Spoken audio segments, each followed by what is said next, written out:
My name is Charlotte Reed and I'm 33 years old. I live just outside Asheville, North Carolina, in a small rented wooden house with a wraparound porch that creaks when you walk on it after the rain. It's the kind of place where the mornings smell like wet pine and the evenings are filled with cicadas and the occasional whiff of whatever's on someone's grill a few houses down the road. It's quiet here, not far from the edge of Pisgah Forest, and there's a slow rhythm to life that I used to find comforting, like a song that always came back to the same melody. I'm a country singer. Not the kind with record deals or flashy managers, just the kind who plays 3 or 4 nights a week at local bars, weddings or festivals if I'm lucky. I've been singing since I was a kid, but it's only in the last few years that I really committed to it full time. My shows are mostly small crowds, 30 maybe 50 people on a good night, and the pay isn't much but it keeps the lights on. I bring my own sound gear in the back of a 2012 Chevy Equinox that's seen better days, but still starts on the first try.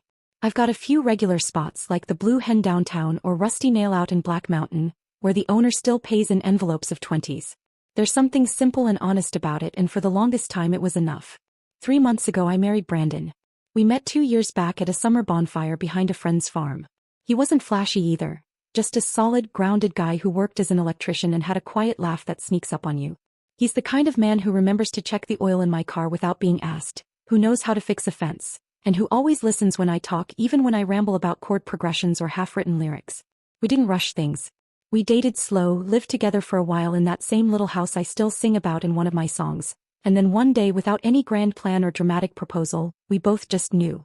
So we married under a big oak tree behind a friend's property with maybe 20 guests and a borrowed cake. Since the wedding, life had started to feel like it was slotting into place in a way I hadn't dared hope for. We talked about starting a family. I always imagined 3 kids, maybe 4, and Brandon never flinched at the idea. We even made a Pinterest board together one night, half joking, half serious, full of bunk beds and tree houses and wooden toys. We also started planning a short trip to the Smoky Mountains for our 1-year anniversary. We were going to stay in a little cabin near Gatlinburg with a hot tub and a fireplace, somewhere we could hike in the day and drink wine on the porch at night. It wasn't much, but it felt like everything. I was doing what I loved, living with someone I trusted and building a life that, in its own quiet way, felt full. My days were a mix of rehearsals, open mic nights, grocery runs, and long walks with our dog Pepper, a stubborn little beagle who thinks she owns the front yard. Evenings meant shows, and on weekends I'd sometimes do back-to-back gigs, dragging my equipment in and out of the car with Brandon helping if he wasn't working overtime. I wrote songs in the mornings, sometimes on the back porch, barefoot, coffee in hand, scribbling verses in a spiral notebook I'd had since high school. Most of the songs were about small towns, long roads, heartbreaks that pass like storms, and the kind of quiet hope that sits in your chest like a warm stone. There were moments in that routine that I held close without even realizing it. Like the way Brandon would always leave the porch light on for me when I came back late from a show. Or how, on Wednesdays, he'd stop by the local diner after work to pick up a slice of peach pie for us to split while watching whatever was on TV. Or how Pepper would curl up in the laundry basket whenever I sang too loud in the house, as if protesting but too lazy to leave the room. I remember once thinking maybe this is as good as it gets, and that thought didn't make me sad. It made me feel lucky. And then it all stopped. It was a Friday night and I was playing a solo set at the Hollow Tree, a small tavern just outside town. It's one of those places with wooden beams, mismatched stools, and dollar bills stapled to the ceiling. The crowd was the usual mix of locals and a few weekend hikers passing through. I'd played there a dozen times before. That night I wore my favorite brown boots and a denim shirt, and I remember feeling good, tired but good. I just finished my second set and was tuning up for the third when something shifted. I was mid-song, strumming a slow ballad I wrote for my sister after she moved out west, when I suddenly felt this wave, like the ground tilted, or the air got too thick to breathe. My fingers stumbled across the strings and I couldn't get my hands to do what I was telling them. My vision blurred, and for a second I thought maybe I'd stood up too fast or skipped dinner, but the feeling didn't pass. My legs buckled and I dropped to one knee before I even realized what was happening. Someone shouted. The mic hit the floor with a harsh thud. I tried to stand, but my left side wasn't responding. It felt like I was trying to move someone else's body. The rest was a blur of noise and light. People rushed forward, someone called 911, and I remember Brandon's voice somewhere in the distance, though he wasn't supposed to be there that night. I guess he'd shown up as a surprise. He said later that he'd felt like he should come, that something told him to. I don't remember much from the ambulance ride except for the cold. They kept talking to me, asking me questions, but I couldn't form the words properly. It was like my brain and my mouth had stopped speaking the same language. I remember staring at the inside of the ambulance, the fluorescent lights overhead, the beeping sounds, and trying not to panic. trying to convince myself that maybe I was just dehydrated or exhausted. But I knew deep down that something was wrong. Really wrong. It happened again, only worse this time. I was on stage at Clover Stage Bar, a little venue off Route 70 that usually pulls in a decent Friday night crowd, a mix of regulars and tourists who wander in for the whiskey flights and the neon lights. I'd played there often enough to feel at home, and that night everything felt normal, at least at first. I just started the second verse of one of my newer songs, something I wrote about resilience, oddly enough, when the spotlight hit just right and the room swayed ever so slightly. I blinked, thinking maybe the heat from the lights was getting to me, but then it happened all at once. My body crumpled. I didn't stumble or lose my footing. I collapsed straight to the floor like a puppet whose strings had been cut. The music stopped instantly. The last thing I remember was the sound of my guitar hitting the stage, strings humming in dissonance, and a gasp from the crowd. Then everything turned into a white blur that quickly dissolved into nothing. No pain, no thoughts, just a full and terrifying absence. When I opened my eyes again, the lights were harsh and too clean, and the smell of antiseptic told me I was in a hospital before I could even process where I was. I was lying in a stiff bed with a plastic 4 taped to my arm, and there were monitors beside me, beeping at irregular intervals. The ceiling was unfamiliar, sterile. I turned my head slowly, and there was Brandon, sitting in a stiff plastic chair, his face pale, eyes puffy, fingers laced together like he was praying. When he saw me stir, he shot up and leaned over the bed, calling my name like he wasn't sure I could hear him. I tried to speak, but my mouth felt dry like I'd swallowed sand. My tongue wouldn't cooperate, and my thoughts were still slippery. After a few seconds of struggle, I managed to whisper something, maybe his name, maybe just a noise. He squeezed my hand, told me I'd fainted on stage again, that they'd brought me in right away, that I'd been unconscious for almost 6 hours this time. Then he told me the doctor would be in soon. I didn't understand what was going on. My head didn't hurt exactly, but there was a strange pressure behind my eyes, like I'd been underwater too long and was just now surfacing. Everything felt distant and slow, like I was watching it all through thick glass. It wasn't until later that afternoon when Dr. Samuel Harris came in, a tall man with graying hair and a calm voice that felt too careful, that I realized this wasn't just another dizzy spell. He sat beside me, pulled his stool close, and folded his hands. Brandon stood behind him, arms crossed tightly over his chest, like he was bracing for a blow he already expected. Dr. Harris asked me how I was feeling, if I could remember what day it was. I could, barely, but the real reason for his visit had nothing to do with memory. He took a breath, the kind of breath people take when they don't want to say what comes next, and then he told me, glioblastoma. Stage 4. At first I didn't register the words. I had heard the term before, maybe in a documentary or in the background of some medical drama, but it didn't stick to anything in my mind. He explained that it was an aggressive brain tumor, malignant, deeply embedded in my brain tissue. The scan showed it clearly, ugly and undeniable. I asked what stage 4 meant, and he looked me in the eye and said it meant the tumor was advanced, not operable, and growing fast. He told me that without treatment I had about 3 months. 3 months. 90 days. Less than a season. My body went cold, but my face didn't change. I just kept staring at him, wondering if maybe I was dreaming or if he had the wrong patient or if there was some mistake with the scan. But Brandon had already started crying silently behind him, and I knew it was real. Then he said there was one possible option. A clinical trial, an experimental immunotherapy program being conducted in Raleigh. It wasn't chemo. It wasn't radiation. It was new, unapproved, still in testing. The trial had shown some promise in slowing tumor growth in early participants, but it was still uncertain. I didn't care. I would have said yes on the spot, clung to it like a lifeline, except there was a catch. It wasn't covered by insurance. The treatment cost $210,000. Out of pocket. All up front. No payment plan. No exceptions. Dr. Harris said it as gently as he could, but it still landed like a hammer. That number felt impossible, surreal. Brandon asked if there was anything we could do, payment assistance, grants, fundraising, anything, but the doctor just shook his head slowly and said he wished there was. It was the kind of moment you never think will actually happen to you. 1 minute you're singing a love song into a microphone, and the next you're being told your brain is killing you from the inside out and there's a price tag on whether you live or die. I felt like I was floating out of my own body, like I was watching someone else's life fall apart. I couldn't speak. I couldn't cry. I just nodded like I understood, even though everything inside me was breaking. Brandon stayed in the room with me until visiting hours ended. He didn't say much, just held my hand and rubbed slow circles into my palm like he was trying to remind me that I was still here, still breathing. I don't know how long I stared at the ceiling after he left, but at some point the reality began to settle into my chest like a weight. Not just the diagnosis, but the number. The brutal math of it. $210,000 between me and another chance. It was a blow harder than the collapse itself. because for a second it had given me hope, and then immediately took it away. We had no time to waste and no choice but to try. The number, $210,000, loomed over everything, turning every moment into a countdown. The trial window was closing fast, and we knew we had to come up with the money within 6 weeks or I wouldn't even be eligible. It didn't feel like real life, more like a cruel test you read about in newspapers or see in documentaries, but never imagine you'll be living in. Brandon and I started with everything we had.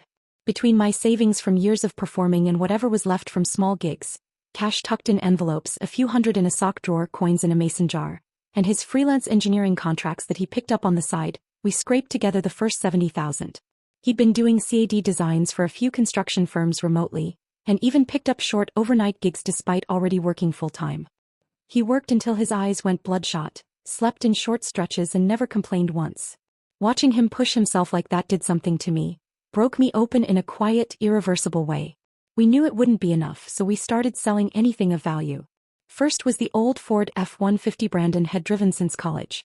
It had dents in both doors and a cracked rearview mirror, but it still ran. He posted it online, and a guy from Marshall picked it up for $5,800 cash after 20 minutes of haggling in our driveway. Brandon didn't say a word as he handed over the keys, just stared at the space the truck had occupied afterward like he was erasing a part of himself. Next went our wedding rings. Mine was a modest solitaire on a thin white gold band, nothing extravagant, but it meant everything to me. His was a simple tungsten band, slightly scuffed from work. We took them to a jeweler in downtown Asheville, a woman who didn't ask questions and paid us just under $3,000 for both. I couldn't stop staring at the indent on my finger afterward, like it still belonged there. I kept rubbing at it like maybe the imprint would tell me it was all a bad dream. The rest came in smaller pieces. An old Martin acoustic guitar I had since music school, sold to a collector for $4,500. Brandon's grandfather's coin collection, which we never even thought to appraise until now, brought in another few thousand. We had yard sales, online listings, late-night calculations over spreadsheets on Brandon's laptop with red numbers blinking like warnings. We cut every corner. No dinners out, no extras, just peanut butter sandwiches, black coffee, and the sound of our dog Pepper pacing the kitchen during our planning nights. By the end of the second week, we had managed to raise $120,000. It was a miracle already, more than we thought we'd be able to gather in such a short time, but it still left us $90,000 short. That number stared back at us from every page, every napkin, every surface we scribbled figures on. We hit a wall. That's when I thought of Eddie. Eddie Carter and I went to music school together in Nashville years ago when we were both chasing the same dream. He'd been the lead guitarist in a jazz fusion band that nearly got signed twice before pivoting into music production. We hadn't spoken in over 4 years. Life just happened, but I remembered him as someone who'd always shown up when it mattered. I stared at his name in my contacts for a long time before I finally called. I didn't even get halfway through explaining before he interrupted and said, "Say no more. Just give me the wire details." I thought he meant a few hundred, maybe 1,000 at most. The next morning, $40,000 showed up in our account. I called him back, crying so hard I could barely speak, and he just said, "You'd have done the same for me." I had no words for that kind of generosity. I still don't. Then Brandon did something I didn't expect. He called his parents. Brandon isn't distant from his family, but they're not the type to share big emotions. His dad, Paul, is a retired mechanic who now works part-time at a small engine repair shop. His mother, Marissa, spent most of her life working retail and now volunteers at the local library. They live in a modest single-story house in Waynesville and still clip coupons and watch the Weather Channel like it's breaking news. When we told them what was happening, they didn't cry or ask a million questions. They just asked how much we still needed. 3 days later, they transferred $35,000 from their retirement savings. No hesitation. No paperwork. Just belief. They said it wasn't a donation, it was a loan they never expected us to pay back, and that if they could have given more they would have. I've never felt more humbled. It was the kind of help that carried weight, the kind that made your heart ache. Their daughter, Kelsey, Brandon's younger sister, was the last to step in. She's 21, still in school at UNC Charlotte, and had been saving up for a semester abroad. She sent us $5,000. It was all she had in her savings account. Her message just said, "Take it. I'd rather have you around than Paris." With all that, we had $200,000. We were within reach, just $10,000 away, and emotionally exhausted beyond anything I'd ever experienced. Every dollar felt like a prayer, every gesture another crack in the wall between life and what waited on the other side. I had never asked for help like this in my life. I never wanted to. But now every bit of it was the only reason I still had a shot at staying alive. We were close. So close it hurt. We were only $10,000 short. 10,000. After everything we had done, after selling the truck, the rings, the guitar, draining savings, and taking money from people who should never have had to give it, that last stretch felt like an unscalable wall. Brandon and I went through every possible option. Bank loans, local credit unions, even small grants for medical emergencies, but none of them moved fast enough. We didn't have months. We barely had days. And so, as much as it burned my pride, there was only one place left to turn. My family. I hadn't been close to my parents for a long time. My relationship with them had always been complicated, full of silences that pretended to be peace. My father, Greg, was the kind of man who measured success in numbers: square footage, salary, the number of zeros on a paycheck. My mother, Lynn, spent most of her life mirroring his tone, trying to keep the family polished and presentable. And then there was my younger sister, Brittany, the golden child. Perfect grades, perfect engagement, perfect job. The kind of daughter who always made them proud in ways I never managed to. When I left for music school, my father told me it was a nice hobby, and that one day I'd grow out of it. I never really came home after that, except for holidays where we smiled through dinner and pretended the years between us didn't ache. So I thought maybe this would be different. Maybe this time they'd see past the old resentments and understand that I wasn't asking for approval or forgiveness. I was asking for my life. My mother invited us for dinner after I called. Her voice was polite, neutral.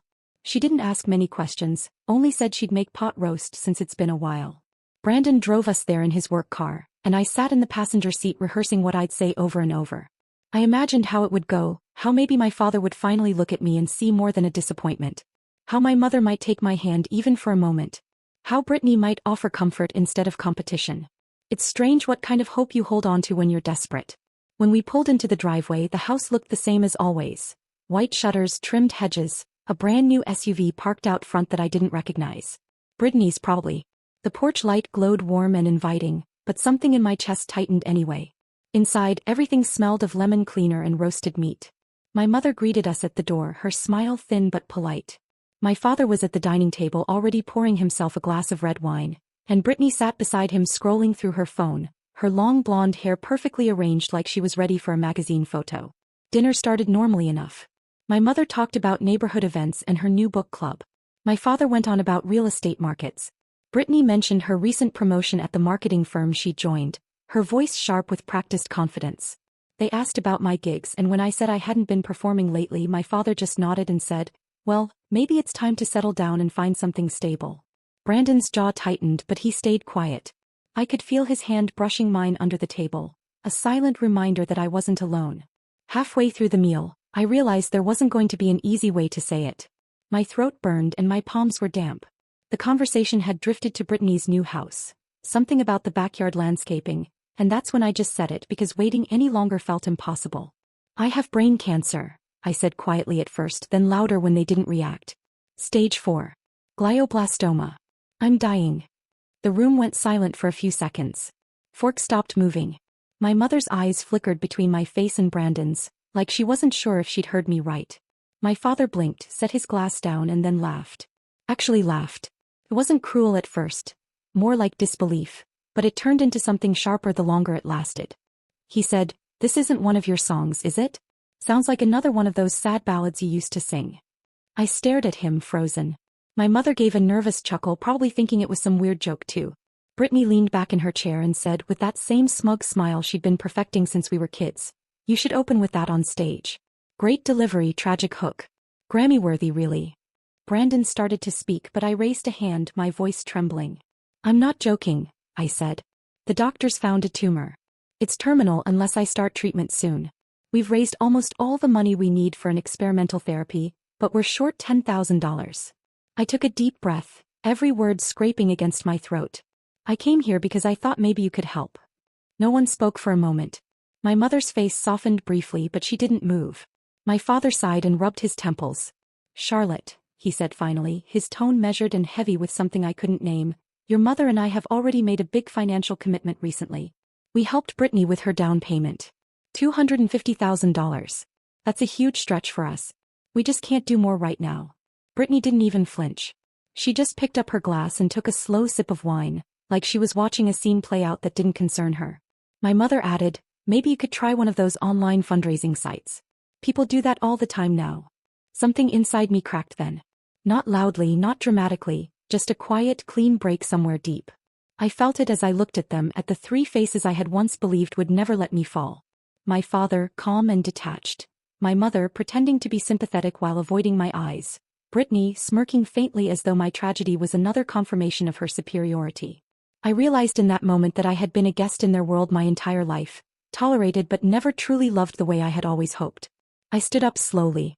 Brandon followed my lead, pushing his chair back. My mother asked where we were going, her voice uncertain now, but I didn't answer. I just said thank you because what else was there to say? And walked out. I didn't cry in front of them. I couldn't give them that. But the second the front door shut behind me, the air hit my lungs and I couldn't hold it anymore. The tears came so fast they blurred everything, and I walked toward the car with Brandon's arm around me, my heart hollow and roaring all at once. I had gone there hoping to find help. Instead, I left knowing that I had lost something I could never get back. The next morning, everything in my body revolted. I woke up in the hospital room with a dull ache behind my eyes that quickly turned into crushing pressure, like my skull was shrinking around my brain. My vision blurred, the lights overhead pulsed too bright, and the taste of bile clawed its way up my throat before I could even reach for the call button. I barely made it to the edge of the bed before vomiting, shaking so violently my arms couldn't hold me upright. The nurse rushed in, followed by a second, and then Dr. Harris.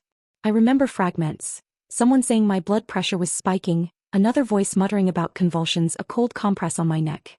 I drifted in and out. The pain came in waves, and for a moment I genuinely thought this was it. That the tumor had ruptured or grown into something so fierce it was finally pulling me under. My chest seized.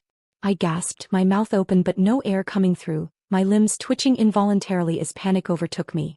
Later, when things calmed down and they got me stable, Dr. Harris sat at the edge of my bed, quiet but stern in a way he hadn't been before. His words landed like stones. If you go through another shock like that, another intense emotional or physical episode, there's a very real chance you won't recover next time. Your brain can't handle much more. He wasn't being dramatic. He wasn't trying to scare me. He was just telling me the truth, stripped of softness. I nodded, barely able to move. Brandon sat beside me, holding a damp cloth against my forehead, his eyes rimmed red from another sleepless night. We didn't say much. We both knew what he was thinking. That dinner. That betrayal. That final awful scene from the night before that cracked my heart open and let all the pain in. We thought maybe, just maybe, my family would reach out after hearing I'd collapsed. That even if they couldn't give money, they'd at least call or text. Say something. They didn't. Not one call. Not one message. Not even a curt voicemail or a generic "thinking of you." Nothing. It was as though I had never even sat at their table. As if the news I was dying hadn't even registered. I lay there for hours in that bed, thinking about the silence from my parents and Brittany. And then Brandon, still hopeful in a way I couldn't be anymore, picked up his phone and made one last call. He didn't tell me right away. I only found out later when I saw him pacing outside the room, phone pressed to his ear, his voice soft but urgent. He had called my grandmother. Edith is my mother's mother, 79 years old, and once, a long time ago, she was a folk singer in the Appalachian circuit. She toured in the late 60s with a banjo and a voice people used to say could still the wind. She raised my mother mostly alone after her husband passed away when she was in her 40s. We'd always been close, though less so in the last few years. She never liked to interfere, and I never wanted to pull her into our family's tangled web of silence and hierarchy. But Brandon called her. Told her everything. Not just about the tumor but the way my family responded, or didn't. He told her about the dinner, about the laughter, about how we had come within reach of the treatment but were still falling short by $10,000. I don't know exactly what she said to him on that call, but whatever it was, he seemed calmer when he came back into the room. The next morning she was there. I woke to the sound of her voice before I even opened my eyes. Soft and sure, humming something I didn't recognize at first. It wasn't a song. It was just a rhythm, something wordless but warm, like the kind of tune you hum when you're trying to keep someone from drifting too far away. When I opened my eyes, she was standing at the foot of my bed in her long gray coat, her silver hair pinned back, holding a worn leather handbag in one hand and a plain white envelope in the other. She didn't ask how I was. She didn't cry or offer platitudes. She just looked at me, her face lined and proud, and said, "This is my contribution to your life. Don't ask anything more from people who couldn't show up when it mattered." Then she handed me the envelope. It was heavy. Inside was $10,000 in cash, carefully counted, mostly in 20s and 50s, rubber banded into neat stacks. I stared at it, stunned, my fingers shaking as I touched it. I looked up at her, speechless, and she only nodded as though it wasn't even a question. "I sold the Airstream," she added after a moment. "Hadn't taken it out in years anyway. I wanted to argue, to protest, but I couldn't. She wouldn't have let me, and I didn't have the strength. She sat beside me, took my hand, and just stayed. No lecture. No shame. No explanation. Just presence. That morning the weight of everything shifted. Not because the money solved it all, but because for the first time since my diagnosis someone from my blood family had seen me. Had heard me. Had acted like my life mattered. Not because of what I'd achieved or what I had failed to do, but because I was still here, still trying to fight. And in that moment that was everything. The first session of immunotherapy began the following week, early on a gray Tuesday morning, with the sky the color of wet cement and the kind of stillness in the air that made everything feel more fragile. The infusion center was cold despite the blankets they handed out, and the smell of antiseptic and plastic tubing clung to everything. I sat in a reclining chair, a needle in my arm, a machine beside me clicking softly with each drip, as if quietly counting down something I didn't want to think about. Brandon sat next to me through it all. Every time. Never once checking his phone unless it was to update someone about my condition. He brought crossword puzzles and ginger candies. He learned how to make tea just right with the center's vending machine and read me chapters from old books we used to talk about when we first met. Some days he didn't say much, just sat there holding my hand. That silence, that constant presence became my anchor in a process that slowly unraveled everything I thought I could endure.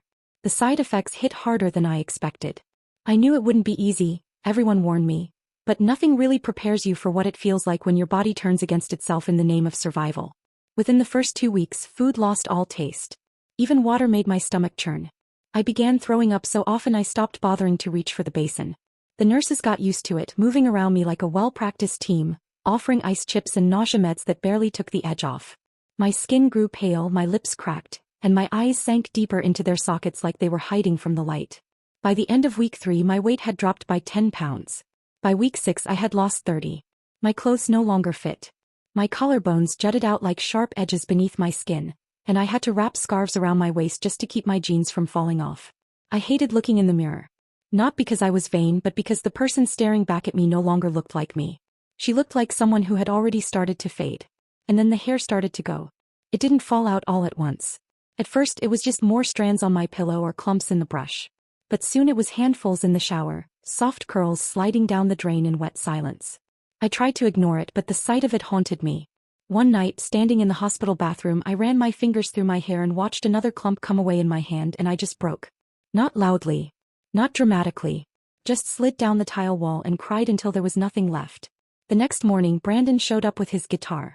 He stood outside the window of my room, the one that overlooked the small garden courtyard, and started playing. It was a quiet melody, one I recognized from a song we'd once written together during a lazy afternoon long before any of this began. He played it slowly with the tenderness of someone holding a fragile memory. Then he started to sing. Not loudly, not to make a scene, but softly, just loud enough for me to hear.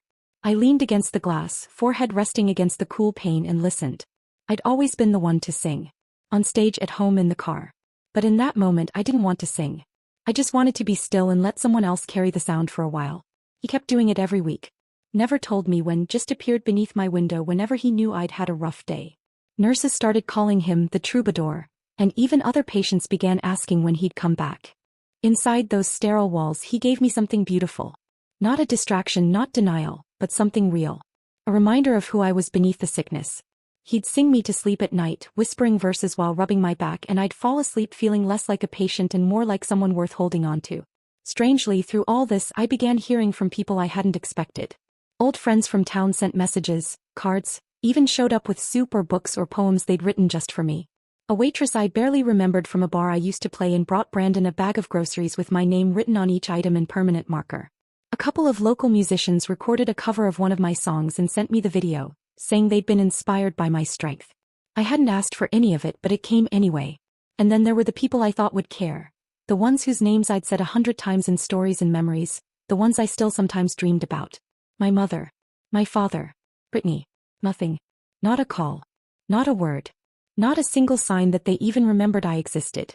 What hurt more than the silence was how loud their absence became. It filled the room like static every time I reached for my phone and stopped myself. I watched Brittany's Instagram story one night from the hospital bed.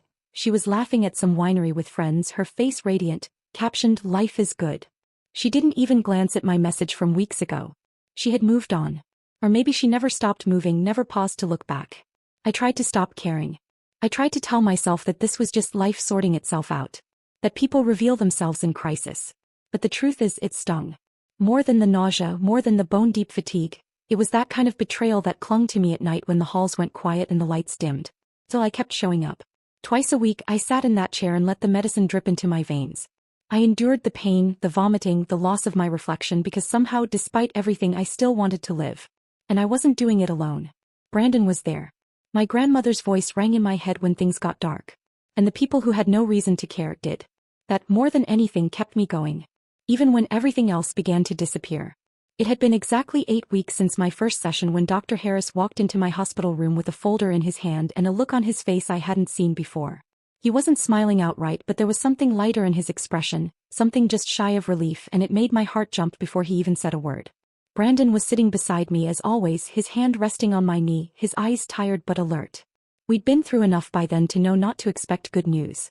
But this time Dr. Harris sat down, opened the file slowly and said, "It's working. The tumor has shrunk, 70%. I didn't speak at first. I couldn't. I just stared at him, the words looping in my mind like a refrain from a song I never thought I'd hear. 70%. I had prepared myself for stability, for no growth, for maybe a slight reduction if we were lucky. But this was beyond anything I'd let myself imagine. I looked at Brandon and saw his mouth fall open slightly, his eyes glassy, disbelief crashing into hope like two waves colliding. I pressed both hands to my face and just let myself cry, not from fear or grief this time but from sheer release. For the first time in months, my body wasn't just deteriorating. It was fighting back. Dr. Harris explained the next steps, that we'd continue the treatment, monitor closely, adjust doses. He reminded us that nothing was guaranteed, that glioblastoma was still aggressive, still dangerous. But I barely heard the caveats. In that moment, all I could think about was that something inside me had shifted. I wasn't circling the drain anymore. I was rising, however slowly. A few days later, I stood up from my hospital bed without assistance for the first time in weeks. My legs trembled and I had to grip the edge of the nightstand, but I stayed upright. The nurses clapped, even the grumpy one who never smiled. I shuffled down the hall like a baby deer, one careful step after another, for pole rattling beside me, and I didn't care how ridiculous I looked. I was walking. My lungs filled with air that didn't taste like bleach. My muscles remembered movement. The first thing I asked for was to go outside. Not far, just the garden courtyard downstairs. The nurses wrapped me in 2 blankets, wheeled me out in a chair at first, then helped me walk the last few feet. The sunlight felt almost violent on my skin, like it didn't know me anymore, but I welcomed it. I tilted my face toward the warmth, my scalp bare and sensitive, and just let myself breathe. That weekend we had our first family picnic in over a year. It wasn't with my parents or Brittany, of course. That ship had long since sailed. But the people who had stayed, who had shown up and held on, they became my family in a deeper way than blood ever did. We set everything up in Grandma Edith's backyard, under the wide pecan tree that had stood there longer than I'd been alive. The grass was still patchy in places, but she'd pulled out her old gingham blanket and Brandon brought folding chairs from the garage. Edith wore a wide-brimmed hat and made lemonade from scratch, the way she always did when we were kids. Kelsey drove in from Charlotte. I hadn't seen her in a while, school had kept her busy, but she came carrying a worn guitar case and a bag of store-bought cookies with a post that said, "I tried." When she hugged me, she held on a second longer than usual, like she needed to make sure I was real. Her arms were firm and warm and smelled like vanilla body spray and hope. After we ate, chicken salad sandwiches, chips, some fruit we never touched, Kelsey pulled out the guitar and asked if I felt like singing. I hadn't sung in months. My voice had gone quiet, partly from the exhaustion, partly from the fear that it wouldn't sound the same anymore. But something in me shifted when she handed me the guitar. My hands trembled as I held it, the wood unfamiliar under fingers that had once played every day, but I found the chords. My voice cracked at first, thin and breathy, but then it caught. It didn't soar, not like before, but it lived. We sang old songs. The ones we grew up hearing. Wildwood Flower, If I Had a Boat, even one of my own that Brandon remembered the harmonies to. He joined in off-key and grinning. Edith tapped her foot, eyes closed, swaying softly. Even Pepper, our dog, curled up beside the cooler and thumped her tail lazily to the rhythm. For the first time in months, I wasn't a patient. I wasn't just a diagnosis or a list of symptoms on a chart. I was a singer again. Sister.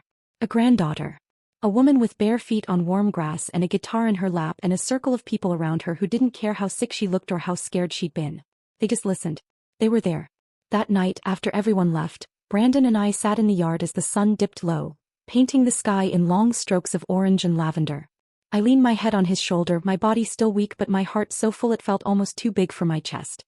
For the first time since this whole nightmare began, I let myself believe I could beat it. I could actually win. Not because I was strong or brave, not because I had some superhuman willpower, but because I had been carried through the fire by hands that didn't let go. And because somewhere deep inside me, beneath the scars and the fear and the nausea, I still wanted to live. And now, for the first time in a long time, I believed I might get to. A few weeks after the picnic, when the weather had finally started to cool and the afternoons carried the smell of dry leaves and chimney smoke, Grandma Edith called and asked if Brandon and I could come by the house on Sunday afternoon. Her voice was calm but deliberate, the way it always got when she'd already made up her mind about something. She told me not to dress up, not to bring anything, and when I asked what it was about, she only said, "It's time to set things right." When we arrived, I saw that we weren't the only ones she'd called. Brittany's silver SUV was already in the driveway, parked a little crooked like always. My parents' car was there too, along with a sedan I didn't recognize until I stepped inside and saw Mr. Cooper, Grandma's longtime attorney, sitting at the dining table with a stack of manila folders in front of him and a briefcase at his feet. The atmosphere was tense from the moment we walked in. My father stood with his arms folded near the window, clearly annoyed, and my mother busied herself pretending to rearrange the flowers on the sideboard. Brittany sat stiffly on the couch, legs crossed tightly, scrolling on her phone like she couldn't be bothered. She didn't look up when I entered. If she noticed I'd gained some of the weight back, that my posture had improved, that I was walking under my own strength again, she didn't say. Edith stood in the center of the room, one hand resting lightly on the back of her old rocking chair, wearing her Sunday cardigan and that silver locket she never took off. She looked tired but composed, like a woman who had weathered her share of storms and wasn't afraid to steer through one more. When everyone had settled, she turned to Mr. Cooper and gave him a small nod. He cleared his throat and opened the folder. "Mrs. Walker," he said, Edith's legal name, "has requested that I be here today to formally execute an update to her last will and testament. As her attorney of record, I've verified her soundness of mind and her sole ownership of the assets in question." My father muttered something under his breath, but Edith cut him off with a glance so sharp it stopped him cold. Then she spoke. "My home here on this land will go to Charlotte." The room went still. "The full deed, title and property rights will transfer to her upon my passing. No liens, no disputes. I've also arranged a trust, $500,000, gathered over the years from savings, royalties and investments. That will go to Charlotte as well." For a second no one moved. Not even me. I just stared at her, completely stunned. I hadn't known. She never said a word. Brandon's hand slipped into mine beneath the table, his fingers tightening as the words settled over the room like dust after an explosion. Then Brittany snapped. Her voice rose in an instant, sharp and incredulous. "Are you kidding me?" she spat, standing abruptly, her face flushed. "She gets everything? This is a joke. She hasn't even been around. She ran off to play guitar in bars while the rest of us grew up and actually did something with our lives." My father stepped in too, not yelling but with that same clipped tone he always used when he thought he was being rational. "Mother, this is a big decision. You should really consider the whole family here. Charlotte has already gotten enough support lately, don't you think?" Edith didn't flinch. She didn't raise her voice. She simply looked at them the way she used to when we were children and had disappointed her. Not with anger, but with a kind of quiet clarity that made it impossible to argue. "No," she said slowly and deliberately. "I don't think she's gotten nearly what she deserved. I think she's had to fight harder than any of you could imagine, and she's done it with grace and humility, and with almost no help from her own blood." She turned to Brittany, whose face was tight with fury, and added, "You laughed when she was dying. You mocked her pain like it was a performance. When she needed you, when she came to you on her knees, you turned your back. Charlotte is not getting this because of her success. She's getting it because of her heart." Brittany scoffed and muttered something like, "Unbelievable," but Edith wasn't done. "Fairness," she said, turning slowly to face the whole room, "is not about dividing things equally. Fairness is about doing right by the people who stood by you when it was hardest.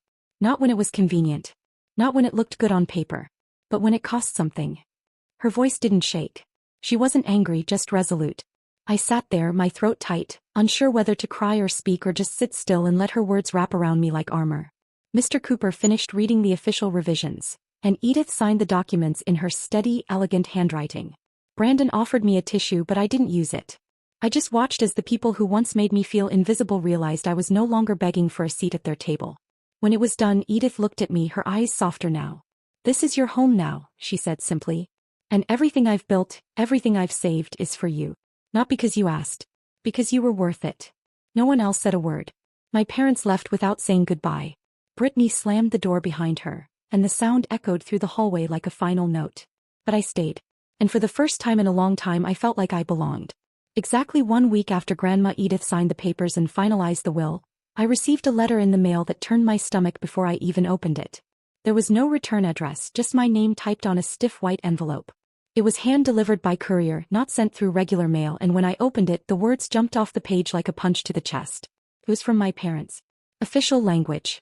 Formal tone. No greeting, no warmth, no acknowledgement of what I'd just been through. Just a demand. They called it a blood equity resolution. A request, if you could call it that, for me to transfer $250,000 to them within 30 days. They claimed it was only fair, citing the family's generational contribution to the property and Brittany's rightful future stake. They didn't say it outright, but it was clear they were bitter about Grandma's decision. The final line chilled me. Failure to comply will result in legal action to reclaim our share. They threatened to sue me. After everything, after the silence, the mockery, the outright refusal to help when I was dying, they now wanted a piece of the life I had almost lost. Not because they needed it. Not because it was owed to them. But because they couldn't stand the idea that I had survived and been chosen.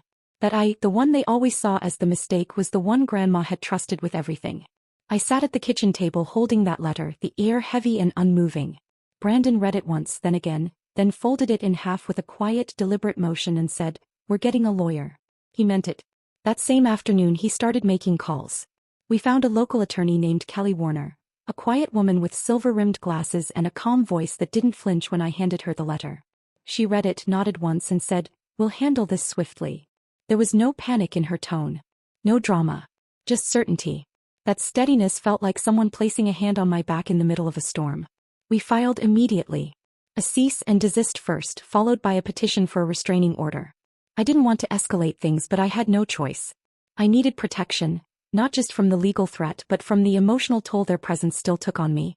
Every time I saw Brittany's name, every time I imagined their voices twisting justice into something greedy and self-serving, it felt like poison creeping into my bones again. At the hearing, my lawyer presented the history. My illness, their rejection, the documented inheritance, their refusal to support me, and now this sudden pursuit of what they called family fairness. She didn't need to dramatize anything. The facts spoke louder than any testimony ever could. When the judge spoke, his voice was firm. He called their actions harassing and opportunistic, and noted their complete lack of legal standing. He granted the restraining order without hesitation. No contact. No phone calls. No texts. No social media messages, no intermediaries. Nothing. The judgment was final and immediate. I walked out of that courtroom with no joy, no relief, just quiet, stunned stillness. I hadn't won anything. I had only defended the boundary that should never have needed defending in the first place. I thought back to the girl who had stood in their dining room, shaking, begging, saying, "I have brain cancer." And I thought of the laughter, the mockery, the silence that followed. This wasn't revenge. It wasn't victory. It was a document, filed, stamped, and sealed, that now stood between me and the people who once claimed to love me. Not a letter of apology. Not a single word of regret. Just a threat. Followed by silence backed by law. And maybe that was what hurt the most. There was no memory of kindness to cling to. No soft explanation for their cruelty. There was only the truth. That in the end the people who should have protected me chose to protect their pride instead. And now all I had from them was distance. But it was enough. It had to be. I never planned on making anything public. At first I just wanted peace. Enough of it to get through each day without rehashing the pain of what they'd done. But one night, a few weeks after the restraining order was granted, I posted in a private women's support group I had joined during treatment. It was a quiet, respectful space, full of strangers who'd lived through all kinds of hurt. I didn't name names.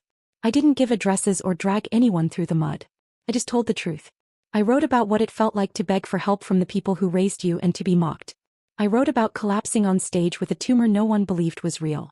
About losing my hair, my weight, my voice, and then watching the people who once called themselves family threaten to sue me after I survived. I wrote about betrayal that didn't come from enemies, but from those whose love was supposed to be unconditional. I never asked for sympathy. I just needed to say it out loud somewhere it would be heard. The post spread faster than I expected. Not viral in a flashy, dramatic way, just quiet resharing, woman to woman, comment to comment. Within a few days, someone recognized Brittany from a work event. Someone else found a quote she'd given in a marketing interview about family loyalty being the root of leadership. From there it unraveled on its own. Her agency, one of those boutique firms that lives and dies by its image, reached out to her for clarification. When they realized what had been written wasn't an exaggeration but a first-hand account of her real behavior, they cut ties. I heard from someone in HR, someone who'd messaged me privately to say, "We had no idea. We're sorry." That was it. Brittany lost her job. The press release said it was part of a restructuring, but everyone knew the truth. Then Greg, my father, the man who once laughed at my diagnosis like it was a setup for a joke. He'd always kept his finances quiet, acted like he had it all handled, but it turned out he'd been in over his head for years. Second mortgage, car loans he couldn't pay, credit stacked on credit to cover the illusion of control. After the will and the public fallout, his business relationships started to dry up. No one wanted to associate with a man who'd made headlines in a story about emotional neglect and legal threats. One afternoon, a tow truck pulled into his driveway and hauled off the black SUV he used to park diagonally in front of the house like a status symbol. It was gone in under 15 minutes. Just like that, the mask slipped. Not long after, Lynn filed for divorce. I found out from a neighbor who still talks to Grandma now and then. She didn't even wait for things to cool down. She packed a few bags, left the rest, and moved in with a cousin in Raleigh. No letters, no phone calls, no apology. Just another person in a long line of people who chose silence when it mattered. Through it all, my door stayed closed. Not physically. Friends came and went, Brandon's sister dropped by with dinner, neighbors stopped to check in. But emotionally, I shut that part of my life off completely. There was no urge to reach out. No flicker of satisfaction in hearing what had happened. No vindication. Just a deep, settled stillness. Like the ground had finally stopped shaking. I didn't gloat. I didn't celebrate. There was no revenge. Just a quiet understanding that the world has its own way of correcting things, that the truth doesn't always need to shout to be heard. It seeps through the cracks, finds the ears it needs to reach, and does what it's meant to do, without permission and without apology. Kept going. I cooked dinner with Brandon in our little kitchen. I sat on the back porch with Grandma Edith while she hummed old folk songs and sipped sweet tea. I sang again, slowly at first, then louder as my voice came back in full. I planted tomatoes with Kelsey in the garden and laughed when Pepper dug them up. I wrote songs again, not sad ones, not angry ones, just honest ones. And the people who stood by me from the beginning, who held my hair back, who played guitar beneath hospital windows, who placed envelopes in my hand when I had nothing left, those were the people I built my life around. Not because they had to love me, but because they chose to. Every single day. Without conditions. Without shame. Without expectation. I lived. Not in spite of everything, but because, in the end, the people who tried to break me had no idea how strong I'd already become. It was a Tuesday afternoon in late September, the kind of quiet day where the sun comes through the kitchen window in long, slanted lines, and you can hear the ticking of the clock more clearly than anything else. I had just poured myself a cup of tea and was settling down with my notebook on the porch when Pepper started barking. Not frantic, just alert, like she knew it wasn't a stranger but not someone welcome either. Brandon glanced through the window first, his whole body going still. Then he turned to me and said quietly, "You might want to sit down." I didn't have time to process what he meant before I saw them. All three of them. My father, Greg, standing stiff in a too-tight polo shirt, face worn from the kind of stress he never used to acknowledge. My mother, Lynn, smaller than I remembered, holding her handbag like a shield. And Brittany, standing slightly ahead of them, her hair shorter, thinner, scarf tied around her head, eyes swollen but focused. They were at my doorstep. I didn't move at first. I just stood there on the porch with the cup of tea cooling in my hand, staring at three people I had spent the last year trying to forget, trying to unhook from the space in my chest they used to occupy. People who had laughed when I said I was dying. Who threatened me through lawyers. Who disappeared and only resurfaced when their own comfort was threatened. They didn't knock. Brittany stepped forward, voice trembling as she said my name. Her voice cracked before she could finish the second word. "Charlotte, please. I have breast cancer. Stage 3. We didn't know where else to go." Behind her, Greg nodded like he was trying to lend weight to her words, and Lynn whispered something I couldn't hear, her voice too soft, too careful. They looked desperate. Not like a family. Like a trio of people standing on the edge of a cliff, looking for a hand that might still be willing to pull them back. Brittany went on. She told me about the diagnosis, about how she'd found the lump 2 months ago and ignored it, how now it was spreading. How the treatment was brutal and insurance wouldn't cover everything. Her voice shook with something I couldn't name, fear maybe or shame or both.